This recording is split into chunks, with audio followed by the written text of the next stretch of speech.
ഒരോളം സൃഷ്ടിക്കാൻ തന്നെയാണ് ഈ സദാശിവം വന്നിരിക്കുന്നത്. പ്രിയമുള്ളവരെ, നിങ്ങൾ എല്ലാവരും ശ്രദ്ധിച്ചിട്ടുണ്ടായിരിക്കും സംവിധായകൻ ഒമർലൂരിനെതിരെ ഒരു പീഡന പരാതി. അതെന്താണെന്ന് എനിക്കറിയില്ല.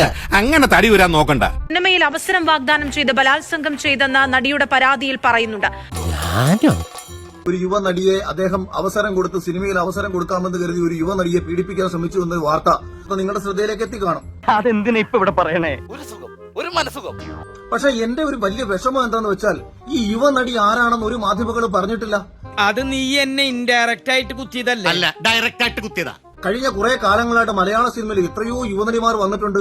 ഒമർലുലുവിന്റെ പടത്തിൽ തന്നെ എത്രയോ യുവനടിമാർ അഭിനയിച്ചിട്ടുണ്ട്. അഖിൽ ഉവ്വ ഉവ്വ అంటే ఏంటి? ഒമർലുലുവിന്റെ പടത്തിൽ അഭിനയിച്ചതാണോ അല്ലയോ എന്നൊന്നും ഇപ്പോഴും നമുക്ക് അറിയത്തില്ല. അതുകൊണ്ട് തന്നെ ഈ ഒരു പ്രശ്നത്തിൽ മലയാള സിനിമയിലെ യുവനടിമാർക്ക് സൈബർ ബുള്ളിങ് കാരണം ജീവിക്കാൻ പറ്റാത്തൊരു സാഹചര്യമാണ് ഉണ്ടായിട്ടുള്ളത്. ഇതെന്നെ ഉദ്ദേശിച്ചാണ്, എന്നെ തന്നെ ഉദ്ദേശിച്ചാണ്, എന്നെ മാത്രം ഉദ്ദേശിച്ചാണ്. സംശയമുണ്ടോ?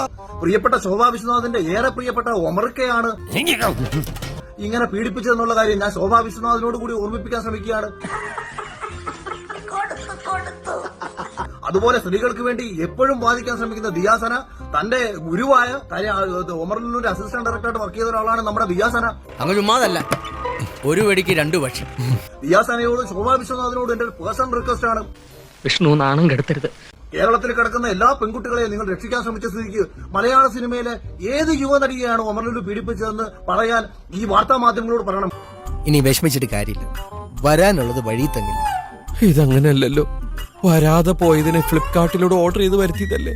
എല്ലാ യുവനടിമാരോടും പോയി എല്ലാരും ചോദിക്കുക, ഒമറൊക്കെ പീഡിപ്പിച്ച നിങ്ങളെയാണോ? ഒമറൊക്കെ നിന്നെ സിനിമയിലേക്ക് എടുക്കാൻ വേണ്ടിയിട്ടാണോ? ഒമറൊക്കെ നിന്നെയാണോ കൊണ്ടുപോയത്? അവരെന്നെ എടുക്കും. ഓടോ കരയാണ്ട്. നിങ്ങൾ ബിഗ് ബോസിലെ മത്സരാർത്ഥികളെ മാത്രം രക്ഷിച്ചാൽ പോരല്ലോ, സ്ത്രീകളെ ഒന്നടങ്കം രക്ഷിക്കണമല്ലോ. നാറ്റിക്കരുത്, ഞാൻ എന്തു വേണം ചെയ്യാ. അപ്പം ഗുരുവായ ഒമറിനോട് നിങ്ങളൊന്ന് ചോദിക്കൂ. അതുപോലെ ഇക്കയായ ഒമറിക്കയോട് ശോഭയെ ഒന്ന് ചോദിക്കണം. ഷാജിയേട്ടാ, നമ്മൾ എവിടെ പരിപാടി അവതരിപ്പിച്ചാലും ഇതാണല്ലോ അവസ്ഥ. ഇക്ക അങ്ങ് പറയൂ, ഇക്ക ആരെയാണ് അവസരം കൊടുക്കാമെന്ന് കരുതി കൊണ്ടുപോയത് എന്ന് പറഞ്ഞു കഴിഞ്ഞാൽ മലയാള സിനിമയിലുള്ള എല്ലാ യുവനടിമാരും രക്ഷപ്പെടും. രണ്ട് കഴുതകള് ഇപ്പൊ നാട്ടിലെ കൊച്ചു പിള്ളേരെ വരെ കളിയാക്കി തുടങ്ങി. ഇനി ഒന്നുകൂടെ വയ്യ.